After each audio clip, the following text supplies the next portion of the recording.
Indonesia saat ini berada di titik kritis. Perekonomian terpuruk, inflasi meroket, rupiah anjlok, dan dunia usaha menghadapi gelombang pemutusan hubungan kerja PHK besar-besaran.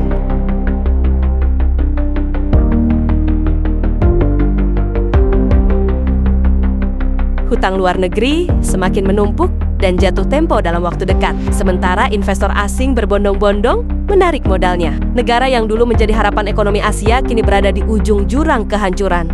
Ironisnya, di tengah krisis yang mengancam keberlangsungan hidup jutaan rakyat, pemerintah justru sibuk berbagi kekuasaan. Jabatan diisi oleh orang-orang yang memegang 2 hingga 3 posisi sekaligus, meskipun kinerja mereka tidak jelas.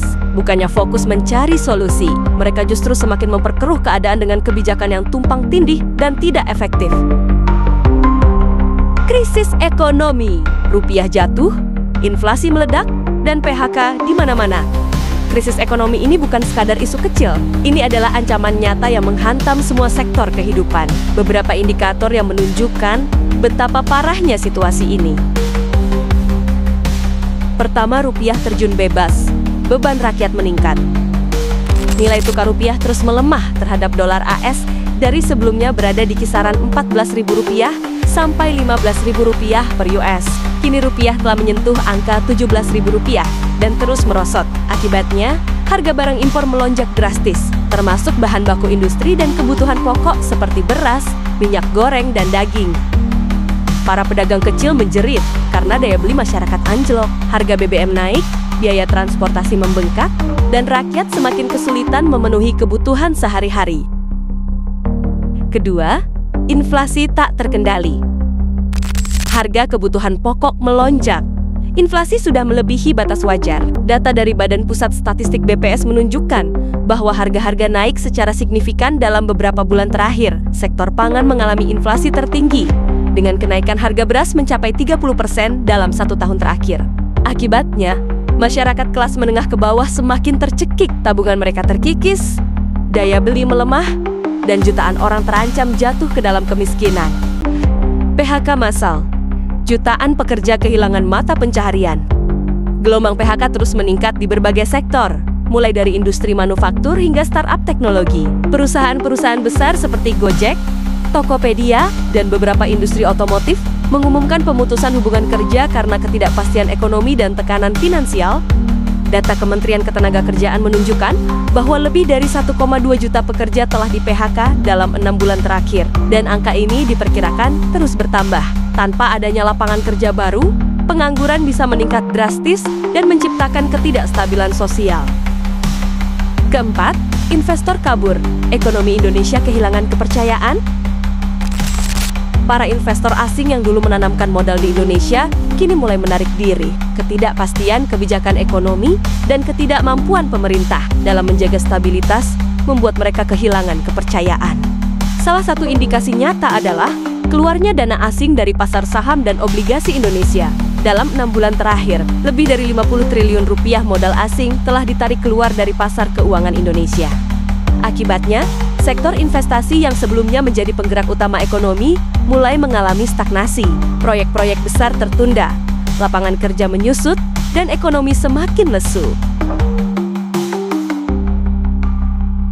Kelima, hutang jatuh tempo, negara dalam bahaya default. Pemerintah terus menambah hutang luar negeri dengan alasan pembangunan dan stimulus ekonomi. Namun, banyak hutang yang kini sudah mendekati jatuh tempo, sementara pendapatan negara dari pajak dan ekspor terus menurun. Dalam laporan terbaru, total hutang Indonesia telah mencapai lebih dari 8.000 triliun rupiah. Dengan sebagian besar harus dibayar dalam waktu dekat. Jika pemerintah gagal membayar, Indonesia bisa masuk ke dalam skenario default seperti yang pernah terjadi di Sri Lanka. Di tengah kondisi ekonomi yang carut-marut, pemerintahan saat ini justru semakin kacau. Banyak pejabat yang memegang 2 hingga 3 jabatan sekaligus, tetapi kinerjanya minim hasil. Alih-alih menyusun kebijakan yang berpihak pada rakyat, mereka justru sibuk mengamankan kepentingan politik masing-masing. Program-program yang digulirkan tidak jelas arah dan manfaatnya. Sementara masyarakat dibiarkan berjuang sendiri menghadapi krisis. Pemerintah tampaknya lebih sibuk membangun citra di media sosial daripada menyusun strategi nyata untuk menyelamatkan ekonomi. Kebijakan ekonomi yang tidak terkoordinasi hanya menambah ketidakpastian dan memperburuk situasi.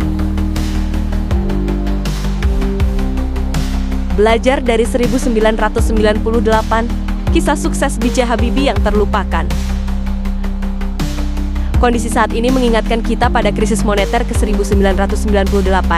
Saat itu, ekonomi Indonesia hancur, rupiah jatuh ke level Rp16.800 per dolar, dan kepercayaan investor lenyap. Namun, di bawah kepemimpinan B.J. Habibie, Indonesia mampu bangkit. Dalam waktu 17 bulan, Habibie berhasil menstabilkan nilai tukar rupiah dari Rp16.800 ke Rp6.500 per dolar Amerika Serikat, memperbaiki sistem perbankan, dan mengembalikan kepercayaan dunia terhadap Indonesia.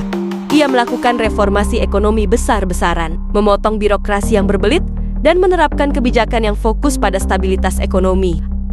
Hasilnya, Indonesia berhasil keluar dari jurang krisis.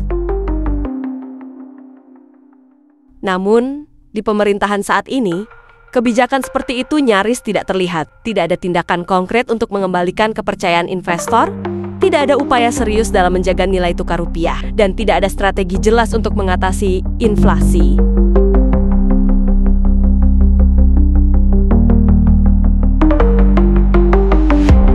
Jika situasi ini dibiarkan, Indonesia bisa jatuh lebih dalam ke jurang kehancuran ekonomi. Beberapa langkah mendesak yang harus segera dilakukan.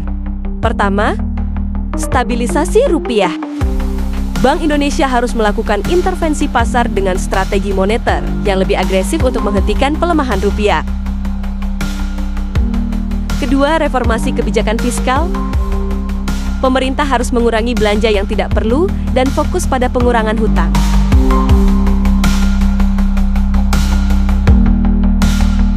Ketiga, menghentikan jabatan rangkap. Pejabat harus bekerja secara efektif, bukan sekadar mengumpulkan posisi tanpa kinerja nyata. Keempat, menarik kembali kepercayaan investor. Kepastian hukum dan kebijakan ekonomi harus jelas untuk menarik kembali modal asing. Kelima, memperkuat UMKM.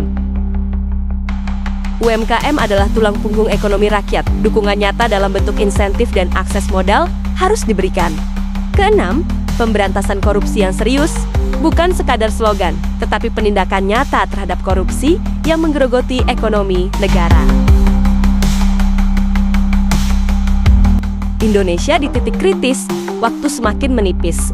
Jika pemerintah tidak segera bertindak, maka Indonesia akan menghadapi krisis yang jauh lebih besar dari 1998. Harapan masih ada, tetapi hanya jika tindakan nyata segera diambil. Rakyat sudah muak dengan janji kosong dan pencitraan. Mereka butuh kepemimpinan yang kuat, bukan pejabat yang hanya memikirkan jabatan. Jika kondisi ini terus berlanjut, kehancuran hanya tinggal menunggu waktu.